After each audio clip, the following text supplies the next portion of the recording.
Boss. Oy, May nagtatanong sa video mo about sa power truck. sa power truck, pati nga. Ito, boss, oh. Sir, bakit po sabi niyo sa umpisa up to 8K watts, tapos sa dulo 1,500 watts na lang po yung pwedeng isaksak? So yun, napakagandang tanong guys. So sa mga hindi nga pala nakapanood ng video natin about sa power truck, ang pinag-usapan natin doon ay itong power truck, ito na yung pinaka-modern na version ng outlet na pwede nyo magamit kung magpapagawa kayo ng modern design na bahay.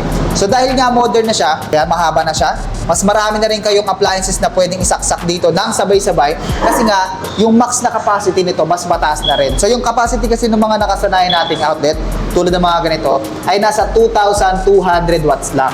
Pero itong power truck, dahil nga mas in-improve na siya, ang max na capacity nito ay 8,000 watts na.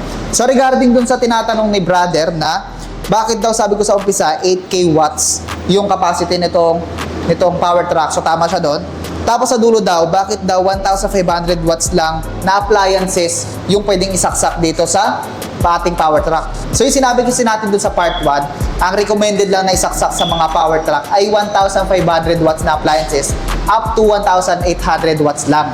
So bakit ko nga ba sinabi yun? Ito kasing power truck, although mataas yung capacity niya, 8,000 watts, makikita nyo sa adapter niya na 2,500 watts lang yung max na capacity niya. So dahil 2,500 lang yan, itong adapter natin ay 10 ampere lang.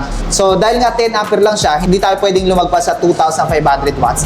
Kaya natin sinabi dun sa una nating video na hindi kayo pwedeng magsaksak dito ng mga induction cooker, ng freezer, ng ref, ng aircon. Kasi yung mga ganong klase ng appliances, mataas silang kumonsumo ng kuryente. So naglalaro sa 2,000 watts hanggang 3,000 watts yung ganong klase ng mga appliances. So again, yung max na capacity ng power truck ay 8,000 watts. Pero yung adapter, ang max na capacity nito ay 2,500 watts lang. Kaya natin ina-advise na 1,500 hanggang 1,800 watts lang yung isaksak yung appliances dito sa ating mga power truck. So dito sa power truck, kahit ilang adapter yung isaksak nyo dito, kahit ilang appliances yung isaksak nyo, pwede. As long as hindi kayo lalagpas sa 8,000 watts, which is yung max na capacity ng ating power truck. So pero pa ako nabasa ang isa pang comment. Ang sabi niya, Sir, if sa sala lang, which is just for TV, electric fan, and other audio system, okay lang po ba if i-direct ko siya sa line outlet? So sa pagkakaintindi ko sa sinasabi ni brother, okay lang daw ba na yung linya ng outlet, doon niya i-connect yung power truck. For example, meron siyang existing na outlet, papalitan niya ng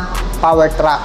So ang sagot doon, kung sa sala niya lang naman gagamitin, pwede na yun guys. Yung TV naman kasi, electric fan tsaka audio system, mababa lang sila kumonsumo ng kuryente. So doon sa tanong ni brother kung pwede, yes brother, pwede yun. So ang ampere nga pala ng breaker na gagamitin nyo sa power truck, dahil 8,000 watts yung max na capacity nito, ang gagamitin nyo ay 30 ampere or 32 ampere.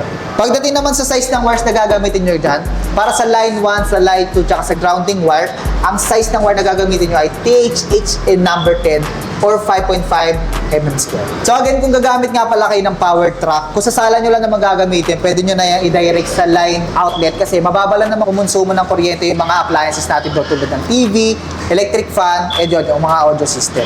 Pero kung sa kitchen nyo gagamitin yung power truck, kailangan nyo gumamit ng bukod na circuit breaker para dito sa power truck.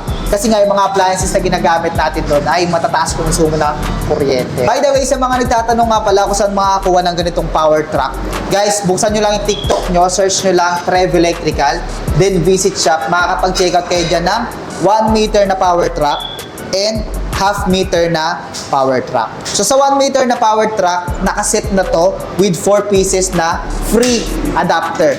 So ito yung free nya, black na adapter. 4 na ganito yung kasama dito sa power truck na 1 meter.